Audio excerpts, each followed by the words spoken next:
महाभारत की इस घटना का वर्णन सुनकर आप सभी को महाभारत के उस अध्याय की याद जरूर आई होगी जब द्रौपदी का अपमान हुआ था।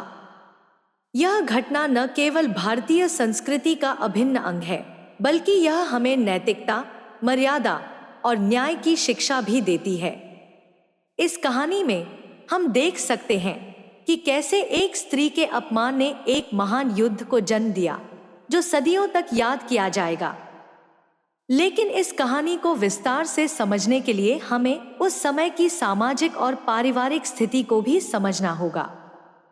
महाभारत केवल एक कथा नहीं है, यह हमारे समाज का दर्पण है जो हमें उन चुनौतियों और संघर्षों को दिखाता है जिनसे उस समय के राजा और योद्धा गुजरे थे। महाभारत की इस घटना का प्रमुख हिस्सा यह है कि युधिष्ठिर ने जुए में अपने सब कुछ दांव पर लगा दिया था। जुए में हार के बाद युधिष्ठिर ने पहले अपने साम्राज्य, अपने भाइयों और अंत में अपनी पत्नी द्रौपदी को भी दांव पर लगा दिया। यह एक ऐसा कृत्य था जिसने पूरे कौरव और पांडव परिवारों के बीच भयंकर तनाव को जन्म दिया। यहाँ एक सवाल उठता है कि क्या किसी पति को अपनी पत्नी को इस तरह दांव पर लगाने का अधिकार है? भारतीय संस्कृति में पत्नी का सम्मान सर्वोपरि माना गया है। पति का धर्म होता है कि वह अपनी पत्नी का सम्मान करे और उसकी सुरक्षा करे। लेकिन युधिष्ठिर ने इस धर्म का उल्लंघन किया और अपनी पत्नी को जुए में दांव पर लगा दिया।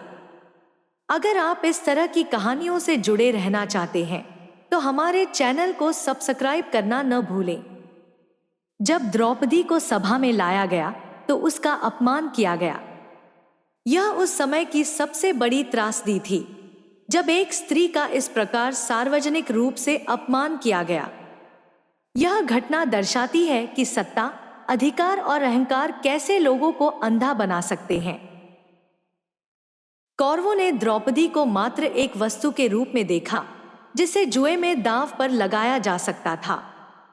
लेकिन द्रौपदी एक महान स्त्री थी जिन्होंने हमेशा अपने अधिकारों की रक्षा के लिए संघर्ष किया। उन्होंने सभा में सभी को सवालों से घेरा, लेकिन वहां उपस्थित अधिकांश पुरुष मौन रहे। यह मौन उनकी नैतिक पराजय का प्रतीक था।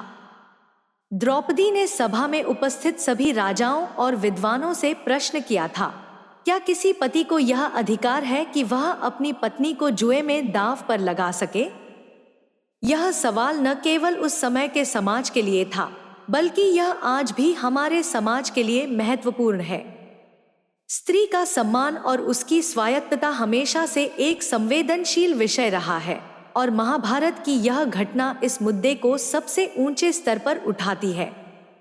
यदि हम इस घटना को वर्तमान परिप्रेक्ष्य में देखें तो यह हमें बताती है कि समाज में स्त्री का सम्मान कितना महत्वपूर्ण है।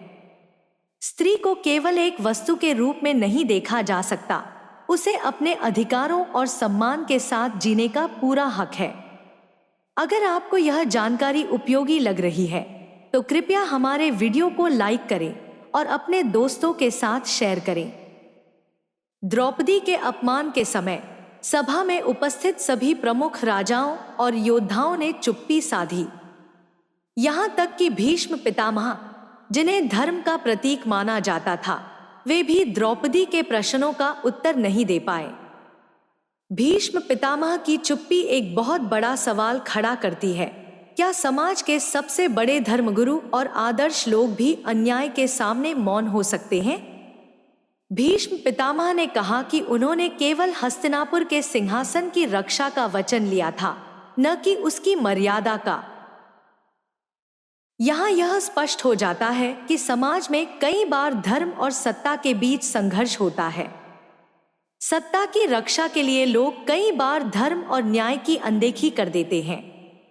जब द्रौपदी को भरी सभा में अपमानित किया जा रहा था और दुशासन उसके वस्त्र उतारने की कोशिश कर रहा था, तब भगवान श्री कृष्ण ने उसकी रक्षा की। श्री कृष्ण के इस दिव्य हस्तक्षेप ने यह सिद्ध कर दिया कि धर्म की रक्षा के लिए भगवान हमेशा तत्पर रहते हैं। यह घटना यह संदेश देती है कि जब भी कोई धर्म की राह पर चलता है और अन्याय के खिलाफ खड़ा होता है, तो उसे ईश्वर का आशीर्वाद अवश्य मिलता है। भगवान श्री कृष्ण ने द्रौपदी की लाज बचाकर यह साबित कर दिया कि अधर्म का अंत अवश्य होता है, चाहे वह कितना भी शक्तिशाली क्यों न हो। श्री कृष्ण की लीलाओं और महाभारत की अन्य कथाओं को जानने के लिए हमारे चैनल को सब्सक्राइब करें। इस घटना के बाद कौरवों और पांडवों के बीच तनाव और बढ़ गया। द्रौपदी के अपमान ने महाभारत के युद्ध को और भी अनिवार्य बना दिया। यह युद्ध केवल दो परिवारों के बीच नहीं था, यह धर्म और अधर्म के बीच का युद्ध था। महाभारत का युद्ध हमें यह सिखाता है कि जब भी अधर्म और अन्याय अपने चरम पर पहुंचता है तो उसका विनाश निश्चित होता है। इस युद्ध ने केवल कौरवों के विनाश का मार्ग नहीं प्रशस्त किया, बल्कि यह भी दिखाया कि सत्य और न्याय की हमेशा जीत होती है। महाभारत की यह घटना आज भी हमारे समाज के लिए एक प्रेरणा स्रोत है। यह हमें यह सिखाती है कि स्त्री का सम्मान सर्वोपरि है और अन्याय के खिलाफ खड़ा होना सबसे बड़ा धर्म है। इस कहानी से हमें यह भी समझने की आवश्यकता है कि सत्ता और अहंकार के अतिरेक से हमेशा विनाश होता है।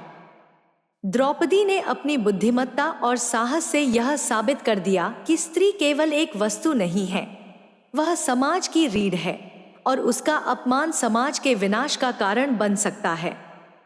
अगर आपको यह वीडियो पसंद आया हो तो इसे लाइक करें और हमारे चैनल को सब्सक्राइब करना न भूलें, ताकि आप और भी ऐसी महत्वपूर्ण कहानियां जान सकें।